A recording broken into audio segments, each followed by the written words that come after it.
Dios te bendiga, excelente jueves 13 de agosto. Hoy te traigo un nuevo pasaje bíblico que está en el libro de Isaías 44, del 21 en adelante. Y como es la palabra de Dios, la leemos en nombre del Padre y en la comunión del Espíritu Santo. Dice: acuérdate de estas cosas, oh Jacob e Israel, porque mi siervo eres. Yo te formé, siervo mío eres tú. Israel, yo no me olvidaré de ti. Yo deshice como una densa nube tus rebeliones y como niebla tus pecados. Vuélvete a mí, porque yo te redimí.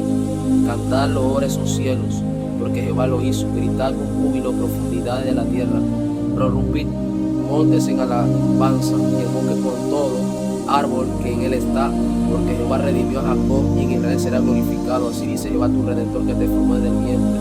Yo soy Jehová, que lo hago todo, que extiendo solo los cielos, que extiende la tierra por sí mismo, que fruto las señales de los adivinos y enloquezco a los amoreros, que trastorno a los sabios y desvanezco su sabiduría.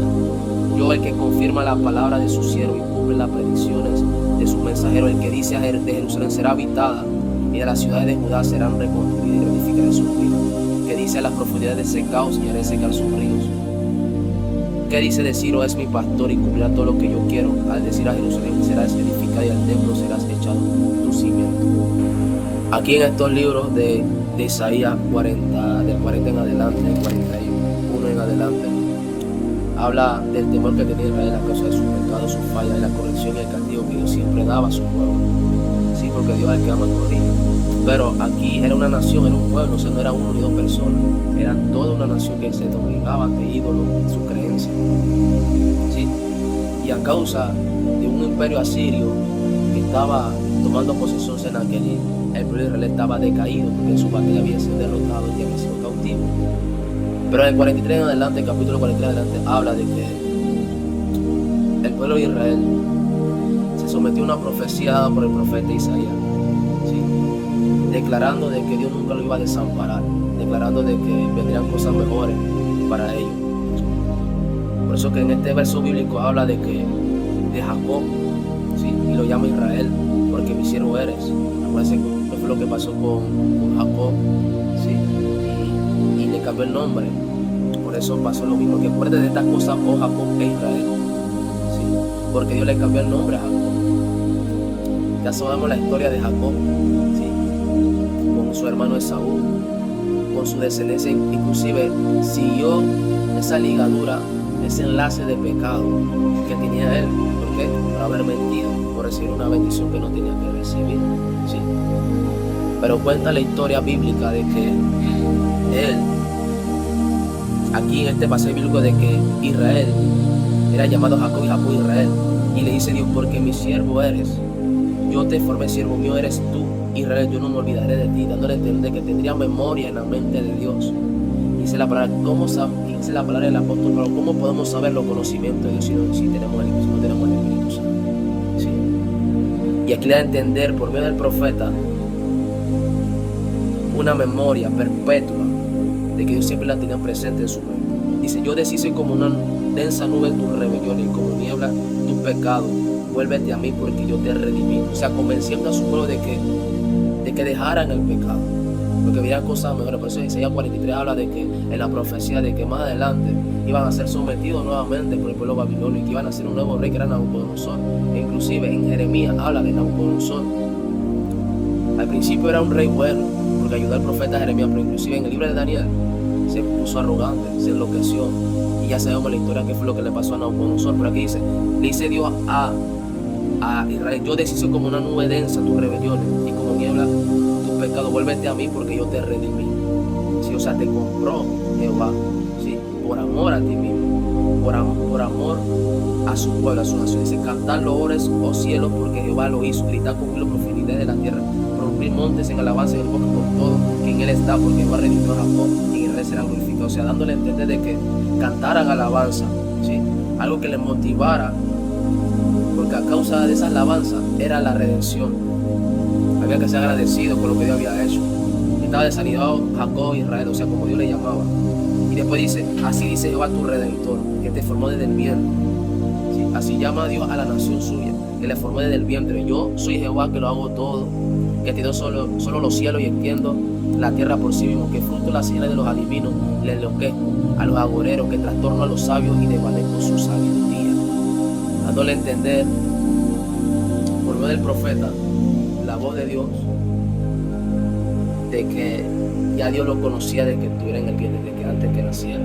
Ahí estaba Dios formándolo, ¿sí? Viendo cada latido, cada pensamiento, cada gesto, como toda criatura recién nacida, como cada criatura que nace. Y después dice que frustro las señales de los adivinos, ¿sí? Y enloquezco a los agoreros que trastornan los ojos. O sea, dándole a entender que creyeran la profecía, que no creyeron a los hechiceros, a los adivinos, a los encantadores de aquellos tiempos. ¿Por qué? Porque Él es el que frustra. Dios frustra las señales. Dice la palabra que ellos piden señales, pero la señal no les será dada, porque son una generación mala y perversa. Son generaciones que creen más en la puridad que en la misma luz de Cristo. ¿Sí? ¿Qué señal les será dada? La señal de Jonás. Y esto fue lo que le pasó aquí al pueblo de Israel. Le dieron una señal, pero la señal de Jonás. Tiempo de castigo. Por eso que Dios estaba corriendo, pero exhortándole a la vez quién era su creador. Dice aquí, y enloquezco a los agoreros que trastornan los sabios y desvanezco su sabiduría. Porque de Dios procede toda sabiduría. Y después dice, yo el que confirma la palabra de su siervo y cumple las predicciones de su mensajero. El que dice, de Jerusalén será habitada y de la ciudad de Judá será reconstruida y reedificaré sus ruinas. ¿Sí? Dios es el que hace todo pensamiento, Dios es el que crea. El hombre no crea su pensamiento por sí solo. El hombre no crea su pensamiento por conocer algo. El hombre crea los pensamientos porque Dios hizo la capacidad mental para que el hombre pensara, ¿sí? Porque Dios pensó, dice la palabra que Él pensó y Él creó. De Él viene el pensamiento. Por eso la palabra dice que yo conozco los pensamientos. Yo sé los pensamientos son de bien. Sí, mis pensamientos son de bien y no de mal. Los pensamientos siempre hacen de bien. Pero aquí, como confirmaba la palabra de su siervo y las predicciones de su mensajero, el que dice Jerusalén será habitada y las ciudades de Judá serán reconstruidas y reedificaré sus ruinas. O sea, dándole a entender de que había un principio, había un pensamiento en la boca del profeta, ¿sí? De parte de Dios, no por él mismo, por la boca de Dios, por el pensamiento de Dios. ¿Qué dice la profecía de Secao? Y haré secar su río. Que dice de Ciro, es mi pastor y cumplirá todo lo que yo quiero. Al decir a Jerusalén será edificada y el templo será echado su cimiento. Sí, porque en este tiempo era que cautivos, eran derribados. Y Israel y Jerusalén estaban ahí mismo, ¿sí?